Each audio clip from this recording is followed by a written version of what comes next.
जय श्री कृष्णा। आज की वीडियो है अमीर सोच और गरीब सोच, साइंस ऑफ साइकोलॉजी।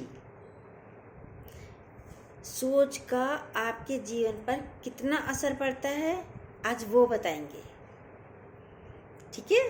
और वीडियो अच्छी लगे तो सब्सक्राइब ज़रूर कीजिएगा। ज़्यादा बड़ी वीडियो नहीं है, छोटी ही है। चलिए आगे चलते हैं, बताते हैं अमीर सोच और गरीब सोच। अमीर होना बुरी बात नहीं, गरीब होना भी कोई बुरी बात नहीं, लेकिन सोच का कितना असर पड़ता है आपके जीवन पर, चलिए बताते हैं। आज मैं जिंदगी के वो प्रिंसिपल बताने वाली हूँ आपको जो आपके जीवन बदल देगा। दिमाग के बिना सारा हिस्सा व्यर्थ है। इसके बिना ये सारा हिस्सा, गर्दन से नीचे का हिस्सा सब व्यर्थ है। सारा काम दिमाग का है। दुनिया में 95% लोग गर्दन के नीचे का हिस्से को इस्तेमाल करते हैं, उससे कमाते हैं, और इससे कमाया हुआ इसी को ही लौटा देते हैं। खाना पीना सब जो चलता है, मतलब दाल रोटी चावल पूरी सब्जी सब इसी को खिलाते हैं, क्योंकि इससे कमाया हुआ थोड़ा ही कमाया जाता है, मेहनत बहुत होती है, और इसी को ही दे दिया जाता है। यानी कि सारा खत्म हो जाता है। उसमें क्या होता है, तेरा तुझको अर्पण, तुझसे कमाया तुझी को दे दिया। दुनिया के 5% लोग गर्दन के ऊपर वाले हिस्से से कमाते हैं, यानी दिमाग से कमाते हैं। ऊपर वाले हिस्से को इतना मजबूत रखते हैं कि पूरी दुनिया को ये अपने काबू में करके रखते हैं। जो दिमाग से कमाते हैं ये इस दिमाग को भी मजबूत बना के रखते हैं और इससे ही कमाते हैं। पूरी दुनिया को इसी से काबू में कर लेते हैं। इस हिस्से में इतनी ताकत है। इस हिस्से की ताकत देखने के लिए प्रकृति में बहुत सारी चीज़ें आपको मिलती होंगी। गर्दन के नीचे का हिस्से से ही रात दिन मेहनत करते हो ना, हाथ से रात दिन कार्य करते हो, इसी को ही भोगते हो, और एक दिन कार्य करते करते मर भी जाते हो। कोल्हू के बैल की तरह आप कार्य करते रहते हो, ऐसे चले जाते हो। लेकिन दिमाग से कमाने वाले लोग सदैव ऊपर उठते हैं। जो दिमाग से कार्य करते हैं, दिमाग से कमाते हैं, वो सदैव ऊपर उठते हैं। जिसने दिमाग का सॉफ्टवेयर ठीक कर लिया वह राज करता है इस दुनिया में। समझो आप भी कर सकते हो। सब व्यक्तियों का ही काम है, इस सॉफ्टवेयर का ही काम है, जिसमें ज़्यादा मेहनत नीचे के हिस्से की नहीं लगती, दिमाग का काम है। अब देखो, ये पेन है, यानी ये है नीचे का हिस्सा, ये है ऊपर का हिस्सा। ये काम करता है 95%। ये काम करता है, कितने काम आता है, 5%। ठीक है, समझ आ रहा है आपको मेरी बात। रात दिन कौन काम करता है, ये वाला हिस्सा। रात दिन लिखना पढ़ना काम ये करता है, यानी ये गर्दन से नीचे का हिस्सा। पेन से समझाने का मतलब है गर्दन से नीचे का हिस्सा सारे दिन काम करता है। कोल्हू के बैल की तरह कौन पिसा, ये पिसा, इसने कार्य किया पेन ने। इंक किसकी खत्म हुई, इसकी। शरीर, अब इसकी इंक भी, इसकी जान खत्म हो रही है, इसकी भी ऐसी हो रही है। काम करते करते करते करते थकेगा कौन, हारेगा कौन, ये। इसकी इंक खत्म होएगी ना। शरीर का उदाहरण हम इस पेन से दे रहे हैं। सारी जिंदगी इसी को कार्य करना है, यानी गर्दन से नीचे का हिस्सा। इस पेन पर राज कौन करता है? ये इसका कैप, ये राज करता है। इसने कोई कार्य नहीं करा, सिर्फ ऐसे आके लग गया। ये है दिमाग, यानी कि ये है दिमाग आपका। इस पेन पर राज करता है 5%, ये कैप। और ये मर्दों की कोट की, जेंट्स व्यक्तियों की कोट की जेब में भी कौन लगता है? आज जेंट्स लोग लगा लेते हैं अपनी कोट की जेब में। इसे लगाया, ये हिस्सा नीचे का तो जेब में ही चला गया। दिखा कौन? 5%, सिर्फ कैप। कैप दिखता है ना, शायद इस कलर में आपको ना नज़र आए, लेकिन समझिएगा, ये कैप दिखता है जब कोट में लगाते हैं व्यक्ति। इसलिए विश्व के 95% लोग हमेशा चिढ़ते रहते हैं, क्योंकि इतना मेहनत करते हैं तो वो चिढ़ते भी रहते हैं। 95% लोग, ये लोग ही कहते हैं पैसा बहुत खराब है, अमीर लोग बहुत खराब हैं, अमीर लोग 2 नंबर का कार्य करते हैं, अमीर लोग जनता को लूटते हैं। कहना तो बहुत आसान होता है। अब इस पेन का मज़ा तब आएगा, कब आएगा? आप सुनिए आगे की बात। इस पेन का मज़ा जब आएगा जब कैप यानी अमीर व्यक्ति, कैप है अमीर व्यक्ति और ये नीचे का हिस्सा है गरीब व्यक्ति। कैप यानी अमीर व्यक्ति को अमीर व्यक्ति की कोई खबर आ जाए अखबार में तो क्या होगा? गरीब व्यक्ति खुश हो जाएगा एकदम। भाई छापा पड़ गया, चोरी हो गई फलाने की, अखबार में सुन लिया, अरे ऐसा तो होना ही था। गरीब व्यक्ति ये सोचता है। इनकम टैक्स का छापा पड़ गया, गरीब व्यक्ति खुश जब अखबार में बातें आएंगी। अमीर की यहाँ आग लग गई, गरीब व्यक्ति बहुत खुश होता है। दौलत के इस खेल में दिमाग का भी मनोविज्ञान है क्या?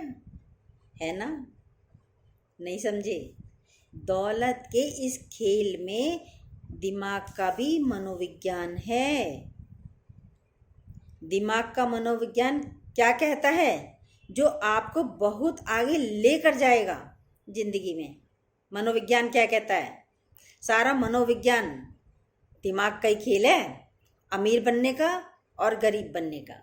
सुनिए पूरी बात। जब आप हमारी पूरी बात सुनोगे, लास्ट तक वीडियो देखोगे, तो आपको सत्यता पता चलेगी। अमीर लोग अपनी जिंदगी के जिम्मेदार स्वयं को मानते हैं और गरीब लोग अपनी जिंदगी का जिम्मेदार दूसरों को मानते हैं, घटनाओं को मानते हैं। अमीर लोग मतलब अमीर सोच, गरीब लोग मतलब गरीब सोच। यहाँ गरीबी का उपहास नहीं है। प्रकृति बड़ों बड़ों को गरीब बना देती है, अर्श से फर्श पर ले आती है प्रकृति। अमीर लोग, जो लोग सफल हो चुके हैं और यदि हार भी गए तो जिम्मेदार खुद को मानते हैं अमीर लोग कि मैं जिम्मेदार हूँ इसका। और वो कुछ पाया हुआ यदि उन्होंने खो भी दिया तब भी वो अपने आप को ही जिम्मेदार मानते हैं। तो जिम्मेदार खुद को माना था उन्होंने। गरीब लोगों ने किसको जिम्मेदार माना था? दूसरों को। कुछ भी नुकसान हुआ फलाने के कारण हुआ। उन्होंने गरीब लोग खुद को कभी जिम्मेदार नहीं मानते, इसीलिए वो गरीब हैं। और गरीब की इतनी सी, यानी गरीब मतलब गरीब सोच, इतनी सी भी कुछ जीवन में हो, इतना सा भी यदि गरीब के कुछ भी जीवन में हो गया तो सर्वे कर लेना, देखना अड़ोस में पड़ोस में, वो कहेंगे ये सरकार के कारण हुआ है, ये सिस्टम ही खराब है, ये भ्रष्टाचारियों ने किया है, बर्बाद कर दिया हमें। वो सरकार को ही दोष देंगे, औरों को दोष देंगे, खुद को कभी दोष नहीं देंगे। इनकी सारी सोच दूसरों की तरफ और अमीर लोगों की सारी सोच अपनी तरफ होती है। आप देखिएगा कभी भी, अमीर भी इसीलिए अमीर है सोच के कारण, और गरीब इसलिए गरीब है। गरीब लोग सिर्फ गरीब इसलिए हैं, ये अपनी गरीबी की जिम्मेदारी खुद को नहीं मानते, खुद नहीं लेते जिम्मेदारी, और दूसरों को जिम्मेदार समझते हैं, इसलिए ये गरीब ही रहते हैं। आप यदि अमीर बनना चाहते हो तो आपको खुद के गिरेबान में अपनी ज़िंदगी में देखना होगा, अपनी ज़िंदगी का जिम्मेदार खुद बनना होगा। खुद को समझिए जिम्मेदार। जिसने खुद को अपने गिरेबान में झांक कर देखा, उसको अमीर बनने से कोई नहीं रोक सकता, और जिसने दूसरों को जिम्मेदार बना दिया, उसे अमीर कोई बना नहीं सकता। जो खुद का मूल्यांकन कर ले वह तो उठेगा ही उठेगा। जो खुद को देखो ना, मूल्यांकन मतलब अपने को देखो, आप क्या कर रहे हो, आप कैसे बोल रहे हो, आप कैसे रह रहे हो। जो खुद का मूल्यांकन करेगा वो तो ऊंचा उठेगा ही उठेगा। करके देखिए आप।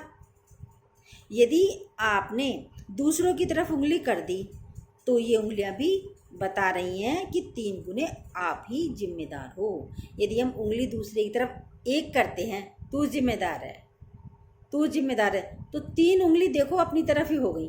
तो तिगने खराब हम हैं, तिगने जिम्मेदार हम हैं, कोई दूसरा जिम्मेदार नहीं होता। करके देखो आप, यही हकीकत है।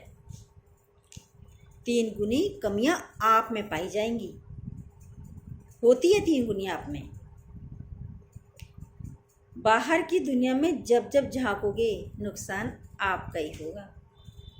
बाहर झांको, नुकसान आपका ही होगा। किसी को कहो, नुकसान आपका ही होगा, सुनने को आपको ही मिलेगी। आप एक बात कहोगे, 4 बात आपको सुनने को मिलेंगी। गाली आवत एक है, पलटत हुई अनेक, या पलटू पलटे नहीं तो रहे एक की एक। आपने एक बात किसी को कही, सामने वाला आपको 4 सुना देगा। क्या फ़ायदा सुना कहने से, आपको और 4 सुननी पड़ी। तो खुद को जिम्मेदार देखो ना, कैसे हो जिम्मेदार आप। अब इसके बारे में एक बात बताते हैं आज आपको। एक सेठ जी थे, हीरो के व्यापारी थे, दिल्ली से बम्बई जा रहे थे। हीरो की पोटली साथ में थी, ट्रेन से जाना था, 2 रात का सफ़र था। खैर कोई नहीं, एक व्यक्ति को पता चल गया, चोर था, उसे भी पता चल गया सेठ जी जा रहे हैं दिल्ली से बम्बई। वो भी साथ में उसी डिब्बे में बैठ गया। अब दिन तो ख़त्म हो गया। जैसे रात हुई तो जो है चोर जो था वो 7 बजे सो गया कि भाई रात को उसको तो चोरी करनी है, देखना है, खंगोलना है सेठ जी ने हीरे कहाँ रखे हैं।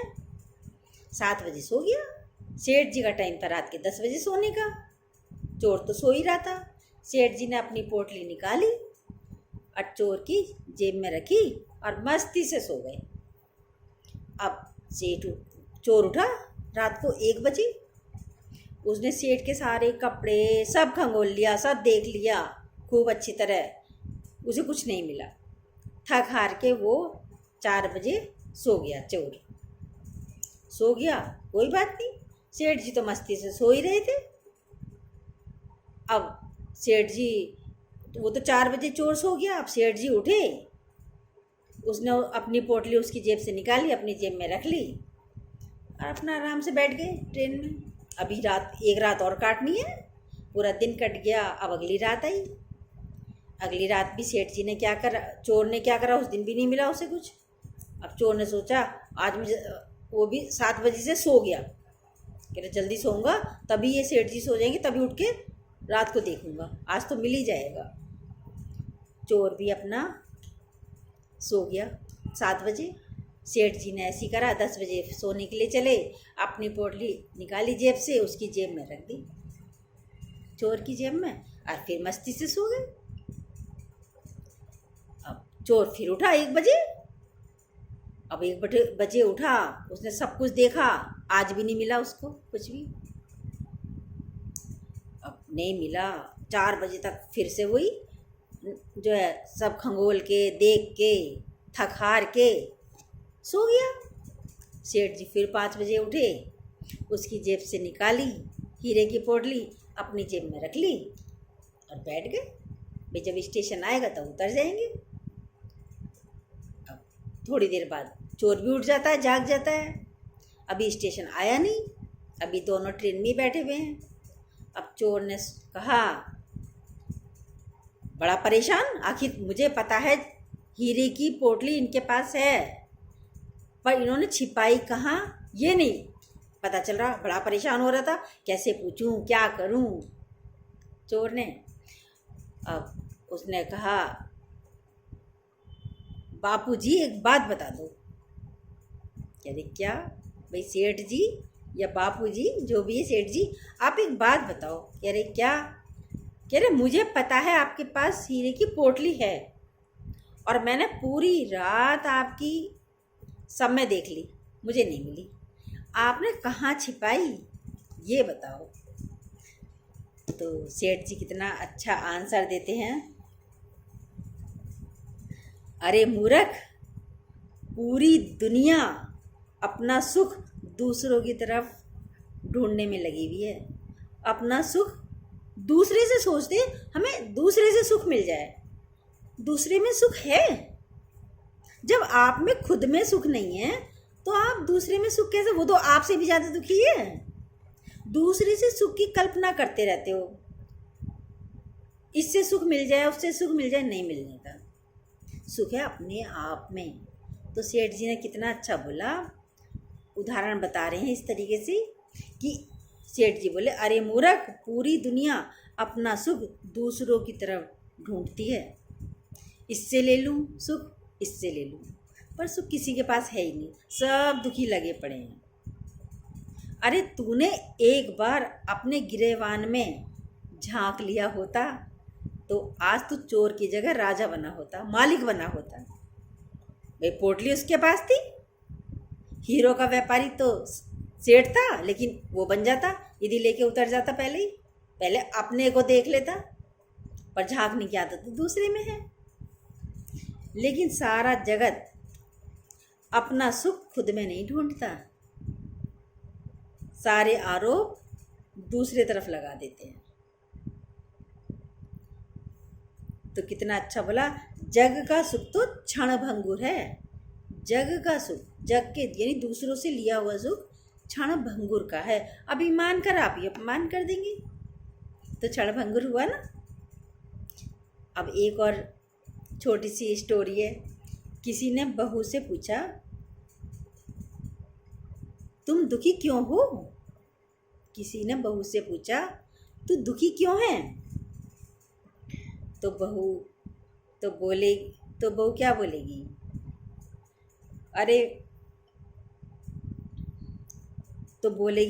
अरे मेरी सास जो है ना, ये जिस दिन धरती से चली जाएगी मुझे उस दिन सुख मिलेगा। क्या बोलेगी? यदि बहू दुखी है, किसी ने पूछा बहू से, भाई तू दुखी क्यों है? तो बोलेगी, ये मेरी जो सास है ना, ये जिस दिन धरती से चली जाएगी उस दिन मुझे सुख मिलेगा। अब फिर थोड़ी देर बाद सास से पूछा, भाई तुम दुखी क्यों हो? सास से भी पूछा गया तो सास ने भी पता है क्या जवाब दिया? तो ये सास बोली, अरे ये करम फूटी, जब से आई है ना तब से मैं दुखी हूँ, वरना मैं अच्छी खासी सुखी थी। आप बताओ, इन दोनों ही अबलाओं को ये नहीं पता तुम इस चक्कर से कभी बाहर नहीं आने वाली। इन दोनों लेडीज़ों को, स्त्रियों को ये नहीं पता, ये कहते कहते करते करते तुम इन बातों से बाहर आने वाली हो ही नहीं किसी जन्म में भी, क्योंकि एक जन्म में वो बहू बनी, तुम सास बनी, दूसरे जन्म में तुम सास बनी, वो बहू बनी, यही चलता रहा। वो बहू तू सास वो बहू। और जब सोच लिया मेरी बहू या मेरी सास जैसी भी है बहुत अच्छी है, जैसी भी है, जैसी भी मुझे मिली है, बहू हो या सास हो, बहुत अच्छी है, तो आज ही खुशी हो गई। अपने गिरेबान में झांका तो उसी दिन करोड़ों दुखों से मुक्ति मिल गई। ये तो सास बहू की बात है, सब अपने अपने को देखो। जब देखा अपने गिरेबान में कि खराब तो मैं ही हूँ, दूसरा खराब नहीं है, क्योंकि दूसरा कोई है ही नहीं, मुक्ति मिल जाएगी, उसी दिन खुशी मिल जाएगी। पहला नियम ये कहता है, अमीर लोग माना अमीर सोच, अमीर लोग माना अमीर सोच, यानी रिच बनो, दिल इतना बड़ा कर लो, बहुत बड़ा दिल कर लो, तो अमीर आज ही बन जाओगे, अभी बन जाओगे। जितना अपनी तरफ झांकोगे दौलत तुम्हारे चरणों में आकर गिरेगी। अपनी तरफ देखो, अपनी कमियां देखो, अपनी तरफ देखोगे तो दौलत तुम्हारे कदमों में आकर गिरेगी छन छन करती हुई। इतनी ताकत, गरीब सोच मतलब उंगली सामने दिखाने में ताकत लगती है। उंगली यदि हम सामने दिखाते हैं तो ताकत लगती है। इतनी ताकत यदि खुद पर लगा लो तो जिंदगी बदल जाएगी। खुद को सही ठहराना, इसमें नुकसान अपना है। जबरदस्ती आपने गलत करा लेकिन कह रहे हो नहीं मैं ठीक हूँ, नहीं मैं ठीक हूँ, ये नुकसान अपना ही है। इसमें ताकत लगानी पड़ती है। इसमें ताकत लगाकर खुद को आप सही मत ठहराओ, परंतु आप यदि सही हो तो पूरा जगत आपको चाहे गलत बोले, एक दिन उसे आप सही दिख जाओगे, वो सही बोलेगा। अब है शिकायत करना। कभी भी भगवान से शिकायत मत करना, कभी भी, कुछ भी हो जाए, कितना भी दुख मिल जाए, कितना भी गलत हो जाए आपके साथ, कभी भी भगवान से शिकायत मत करना। अगर आपको गरीब बनना है तो शिकायत जरूर करना, और अमीर बनना है तो शिकायत करनी बिल्कुल बंद कर दो। आज से ही करके देखो, आप अमीर बन जाओगे शिकायत नहीं करोगे तो।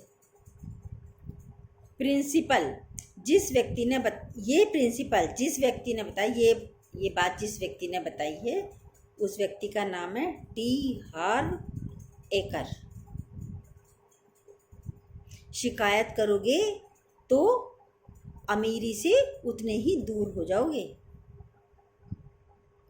शिकायत में इतनी एनर्जी मत लगाओ, शिकायत में एनर्जी मत लगाओ। अब इतनी सारी बातें हो गई शिकायत की, अब है एक्शन ऑफ माइंड। इन सब घटनाओं के बाद क्या सिद्धांत निकलता है? माइंड से सोचो। मतलब इसका ये है, जब भी दूसरों को दोष दो तो अपना गला कटता है।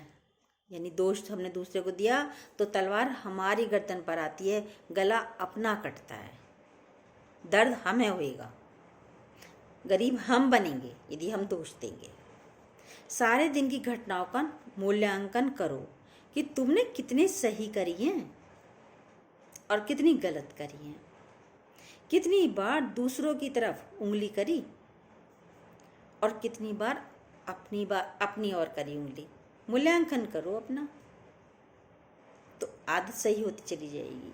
जितनी बार बाहर उंगली करोगे उतनी बार अमीरी से बाहर हो जाओगे। जितनी बार आप दूसरे को दोष दोगे, दूसरे में कमियां ढूंढोगे, आप अमीरी से उतने ही दूर होते चले जाओगे। और जितनी बार खुद के गिरेबान में झांकोगे उतने ही अमीरी के पास आओगे। इसलिए किसी को भी दोष मत दो, किसी से शिकायत बिल्कुल मत करो। कुछ भी हो रहा है अपने अंदर देखो कि आखिर ये हुआ तो ये मेरी ही कहीं ना कहीं कमी थी। ऐसे रहो, ठीक है? चलिए, जय श्री कृष्णा।